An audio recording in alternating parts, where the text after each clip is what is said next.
Hey, what's up guys? Welcome to the channel. In today's video, I'm going to be discussing 5 major hurdles that beginners face along their journey selling on Amazon. Trust me, some of these can be super devastating, so you want to be aware of these and you do not want to get caught off guard when they come at you. So stay tuned, be prepared, and let's get into the video. Reezy Resells. Follow the hustle. Now, one of the first hurdles everyone is going to face on their journey selling on Amazon is basically, what do I sell? What should I sell? Where am I going to get this inventory that I need to sell? Well, to start off, you're going to sell stuff that you already have that you don't need or don't want. So go through your house, go through your possessions, your storage, your garage. Let's see if any of that is possible to be sold on Amazon. That is going to be your starting inventory. Now, after that, you can branch out, and I literally mean outside of your house. You're going to start going to yard sales, flea markets, thrift stores, anywhere that you can just get out in the mix of things and start seeing stuff, touching it, looking at it, scanning it. You're going to find inventory in the wild. And that's just how it is when you're getting started, because you don't want to risk the bank investing into inventory that you don't even really know if it's going to sell or not yet, right? If you guys have been following me for any length of time, you know that I came up selling used books on Amazon, and that is still a good category to sell on Amazon and something that I really recommend people look into. So when you're out at these thrift stores, don't just look at the stuff you know about. Look at all kinds of stuff. There's a lot of different stuff that you could sell online. And unfortunately, you're not going to be able to sell all of it on Amazon. You're going to have to sell some of it on eBay.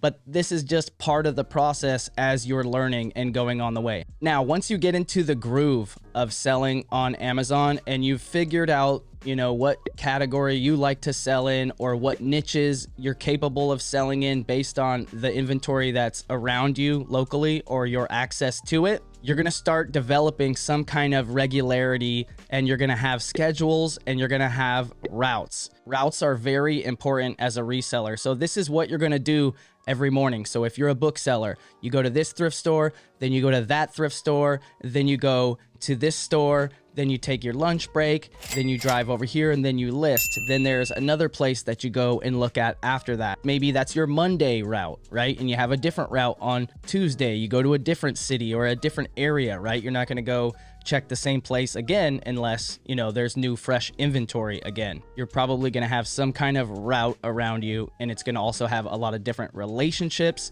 Your success is going to go through the roof because you're going to have that scheduled regularity and you're going to have people that actually want you to win. Trust me, you'll figure it out. And I understand at first sourcing inventory for selling on Amazon can seem daunting. So that's why I recommend focus on a small category like just used books. They're very easy to find. They're very cheap. They're easy to scan. Once you learn the system, you can go out from there. Then you can do online arbitrage, wholesale, private label. But for now, when you're a beginner and you're still having trouble finding inventory, you're just going to focus on what's around you. And as you learn and you gain skills, you'll start seeing more and more inventory and more opportunities around you. You actually will be amazed at how much opportunity there is around you once you understand how to see it all. Again, I just want to say, guys, I don't want to make it sound like it's easy, because it's not. It's going to be a lot of hard work, a lot of blood, sweat, and tears until you actually start realizing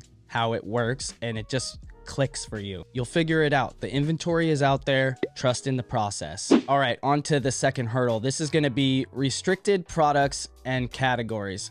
And this is a big one, guys. So once you're approved to sell on Amazon and you learn how the platform works and you know how to scan stuff, you got the app, you're ready to start moving and grooving, you go out and you start scanning stuff. Maybe you're at the clearance aisle at your local Walmart or wherever. You can see that you can make money, you can profit, you know what you're doing. And then you get home to sell it only to realize that you can't actually sell it because you're not approved to sell that brand, or maybe not in that category on Amazon. This is quite frustrating, but is something that everybody has to deal with. And Amazon does this to protect the brands and the customers because they want everybody to have a good experience and keep coming back to the platform. And they're not going to let me or you ruin that for them. Now, unfortunately, a lot of these product categories and brands are going to be ones that you want to sell, that they're just super profitable. Things like Disney, Marvel, Star Wars, Lego, all kinds of brands, lots of very, very popular stuff. How do you deal with it? Now, for one,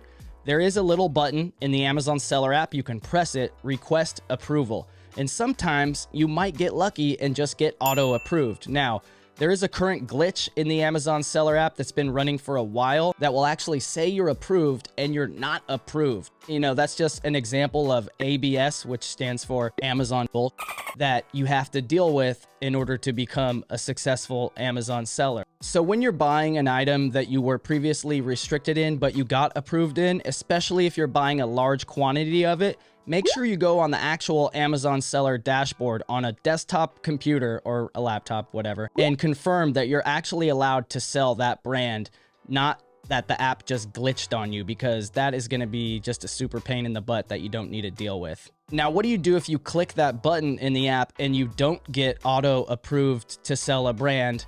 How do you get approved? In order to get approved in a restricted brand or category, you need to submit invoices to Amazon of a purchase of 10 units that you're restricted in from that brand from an authorized, legitimate wholesaler or distributor. This does not mean a retail receipt. So you're not going to be able to go buy 10 Legos from Target and then submit the invoice to Amazon and get approved. That's not going to work, but you can get set up with a distributor account or a wholesaler account and purchase from an authorized supplier. This is something you can just Google and you can find it, get your invoice and submit that to Amazon to get approved. Now, they might refuse it, and unfortunately, the process is entirely automated. You just have to keep submitting it until you get approved. So be vigilant. Don't give up. It's expensive. It takes time. But ultimately, the more brands that you have in your quiver, the better off you'll be as a seller. So are you going to apply for every single brand that you come across? No, that would be entirely expensive. But what I do recommend is that for those brands that you continuously come across again and again, those are the ones that you definitely need to get, okay? So don't fret. Everybody has to deal with restricted brands and categories at some point. Even experienced veteran sellers like myself, we can't sell everything. If a new brand comes out and they want to restrict it, we're going to be restricted. So then we're going to have to get invoices and we're going to have to do the same thing that everybody else does to get approved. But because we know how to do it, it's not that big of a deal. So buckle down, get those invoices and get approved. All right, guys, this is going to be a big one. The third hurdle is dealing with account balance level reserves and just Amazon fees in general. Now, everybody knows that Amazon has fees on their platform. You didn't think it was free to sell on there, right? Bezos is going to get his cut. And generally, the fees are around 15%, give or take a couple percent in different categories, as well as some fixed rate fees depending on how you're actually selling your items. Especially on lower priced items, it can seem like a lot more than 17%. And then there's also FBA fees, fulfillment by Amazon fees. So those of you that are utilizing FBA, you're going to have fees for inbound shipping to Amazon as well as outbound fees when items sell. And it's not exactly super easy to just look at those or even find them in your seller account and break them all down and understand them. But with experience and time, you will learn to understand those fees. That's not the biggest deal. What's much more of a problem is the account level reserve on your seller balance. So when you're a new seller and you've sold items, you're doing great. Looks like you have like 4,000 in your account maybe, and your money's gonna go to your bank and then only 2,000 goes to the bank. And you go and look and you're like, where's that other 2,000? Why didn't Amazon send that 2,000? Well, they are holding that 2,000 as an account level reserve. So when you're a new seller, they are protecting themselves and the customer chargeback situation by holding a percentage of your payout. And unfortunately, that is just the way it goes. And you're not going to get that 2,000 until the next disbursement. And then at that point, they're probably going to keep half of your next disbursement or whatever portion or percentage the algorithm deems necessary. Honestly, it can be kind of predatory and it does suck. But once you've proven to Amazon that you're going to stick around, that you're a serious seller that has high metrics and, you know, you're really about this life, they will start lowering the reserve amount that they hold until they're not actually holding any. And then it'll be smooth sailing going forward from there. But I just want to make sure that you guys are aware of it and how it's going to go down so that you're not caught off guard. All right, now we're going to talk about the buy box. Okay, what is the buy box? The buy box is the position of the offer that is actually sold to the buyer when they just click buy. There's one product detail page. That's where you go to look at your item to buy it on Amazon. But there might be 25 sellers like me selling that same item. So which one sells when the customer goes there and clicks buy? Generally, it's going to be the lowest offer, but not always the lowest priced offer. Generally, it's also going to be an FBA offer, but not always true. Amazon's algorithm tries to select the best offer for the customer so that, you know what I mean, everybody has a good experience. As sellers, it's our job to understand how this system works because we want to get that sale. We want to be in the buy box. And in fact, you want to be in it so much that there's some crazy data metric I could pull out of a hat that says like 80% of people or more, maybe 90% don't buy items that aren't fulfilled by Amazon. And since most buy box items are fulfilled by Amazon, you not only want to do fulfilled by Amazon, the buy box is the main reason why you want to get it, right? So you need to be in that position. And unfortunately, as a new seller, you're not going to get buy box eligibility in every single category, at least not right away. So how do you know if you have buy box eligibility or not? You're going to want to go into your Amazon seller account under the manage inventory page, and you're going to want to go into the settings and preferences and change what columns are displayed in the manage inventory section.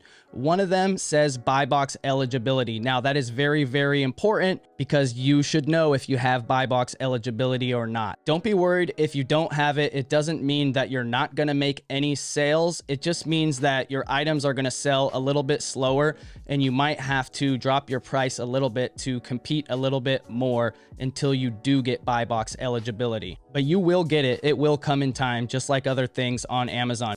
One big thing that I neglected to mention, guys, was that all products that are fulfilled by Amazon are automatically eligible to have buy box positioning. So even if you as a seller don't have a ton of experience and your metrics aren't great, at least the products that you send in to Amazon will still be buy box eligible. And that at least levels the playing field for a lot of us. All right, guys, we are now on to the fifth and final hurdle that beginner sellers face on Amazon. Now, this one's actually not specific to beginners or even the Amazon platform or even reselling, but this is going to be about momentum and traction and how you get the ball rolling and keep it rolling. So first of all, you got to start. You just got to start. You can't watch YouTube videos forever. You got to get out there and get your hands in the dirt. Miss Frizzle said it best. Take chances, make mistakes, get messy. That is where the gold is. You need to be out there in the thick of it so that you can really learn it and absorb it. Once you're in the field, take note of what works and do that again, or at least try to do it again. If you had good luck at that store, go back to that store. If you had good luck with that type of product or that type of search,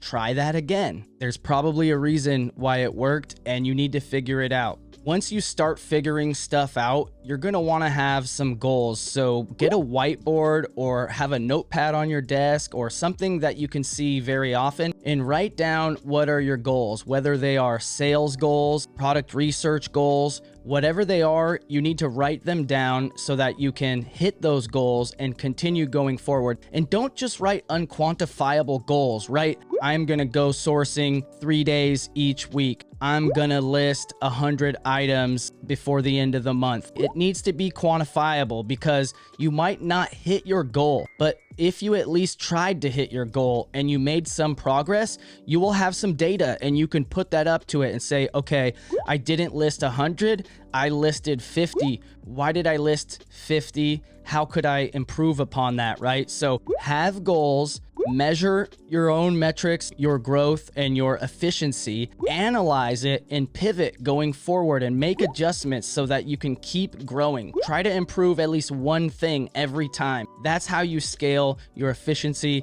That's how you scale your skill set. Another thing that really helps keep traction and momentum is just to be around people that are either interested in what you're doing or do the same thing as you. And because reselling can literally be super lonely, there is no water cooler, for us to go and talk with our coworkers at. We don't really have coworkers, but we do because there's other resellers just like me and you and people that are just starting. There's 100, if not 1,000 versions of people that are in the same exact position as you, if not 3 weeks earlier or a month earlier or a year earlier. And they went through a lot of the same stuff as you. Maybe they're not all trying to make YouTube videos or whatever, but as a community, there is a community. As a community, there's a community in reselling on Instagram specifically. The community for reselling is very thick. There's also a lot of different Facebook groups. So you can go on these groups and not only ask questions, but just be around people, share your wins, share your losses, communicate,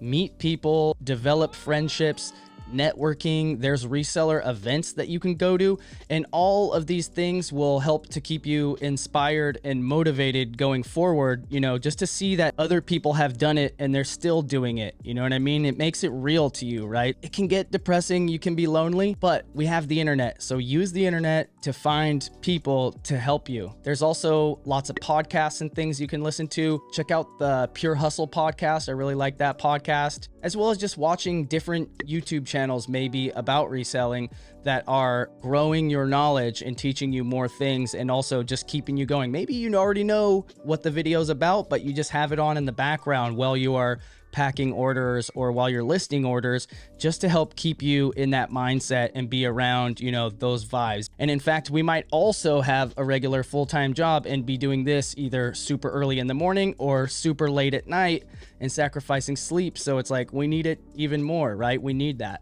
Another big tip that I have to help you stay moving forward with your traction and keep your momentum going is to reward yourself. So have that goal, like I mentioned earlier, but also have a planned reward. So it's like, once you hit that, we're going to have a pizza party, or we're going to take a vacation, whatever it is, you need to reward yourself. You need that psychological chemical feedback in your brain to keep you going. Some of you might say, oh, the money's enough, but trust me, you need something else. Have a way to reward yourself for your successes in business, and that will tell yourself subconsciously and consciously to keep going forward. Like, it's worth it. Now, if you somehow are still watching this video and you haven't been convinced to get started on Amazon, I made a free course for you. It's free, don't worry. It will teach you everything you need to know to get started on Amazon, a lot more than I can teach you in a single video right here. So go ahead and grab that free course. There's a link in the description, or you can get it at my website, resells.com. Thanks for watching, guys. And remember, as always, if you ain't flipping, you slipping. Peace.